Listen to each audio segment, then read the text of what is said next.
The book of the prophet Isaiah, chapter 5. Now will I sing to my well-beloved a song of my beloved touching his vineyard. My well-beloved hath a vineyard in a very fruitful hill, and he fenced it and gathered out the stones thereof, and planted it with the choicest vine, and built a tower in the midst of it, and also made a winepress therein. And he looked that it should bring forth grapes, and it brought forth wild grapes. And now, O inhabitants of Jerusalem, and men of Judah, judge, I pray you, betwixt me and my vineyard.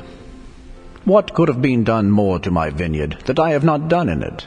Wherefore, when I looked that it should bring forth grapes, brought it forth wild grapes. And now go to, I will tell you what I will do to my vineyard. I will take away the hedge thereof, and it shall be eaten up, and break down the wall thereof, and it shall be trodden down. And I will lay it waste, it shall not be pruned nor digged, but there shall come up briars and thorns. I will also command the clouds that they rain no rain upon it. For the vineyard of the Lord of hosts is the house of Israel, and the men of Judah his pleasant plant. And he looked for judgment, but behold, oppression; for righteousness, but behold, a cry. Woe unto them that join house to house, that lay field to field, till there be no place that they may be placed alone in the midst of the earth.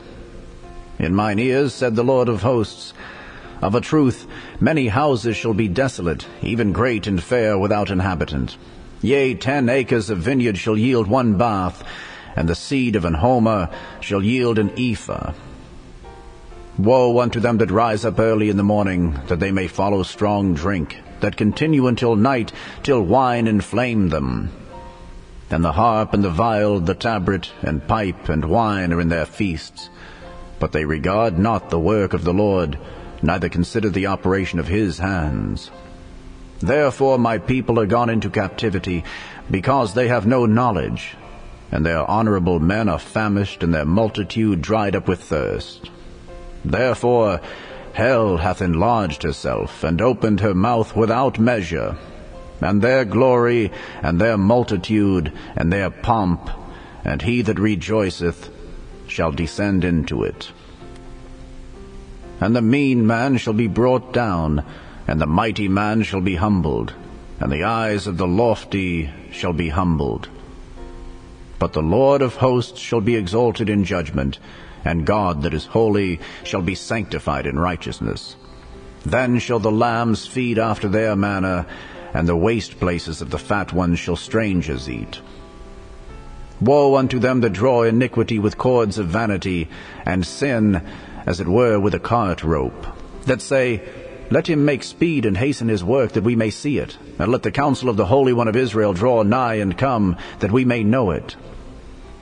Woe unto them that call evil good, and good evil, that put darkness for light, and light for darkness, that put bitter for sweet, and sweet for bitter. Woe unto them that are wise in their own eyes, and prudent in their own sight.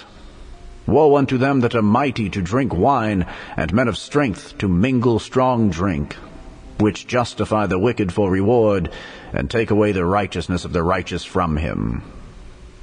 Therefore, as the fire devoureth the stubble, and the flame consumeth the chaff, so their root shall be as rottenness, and their blossom shall go up as dust, because they have cast away the law of the Lord of hosts, and despised the word of the Holy One of Israel.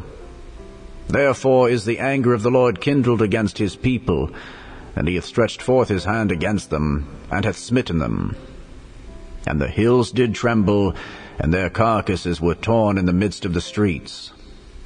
For all this his anger is not turned away, but his hand is stretched out still.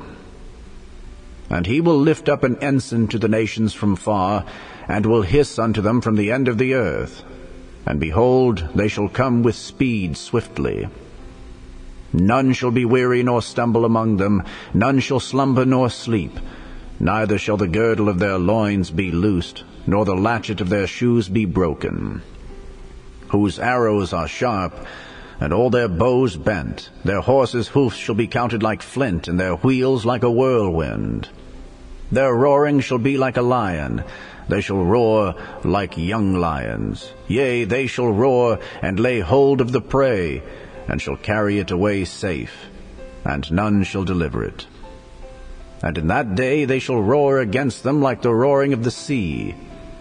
And if one look unto the land, behold, darkness and sorrow, and the light is darkened in the heavens thereof.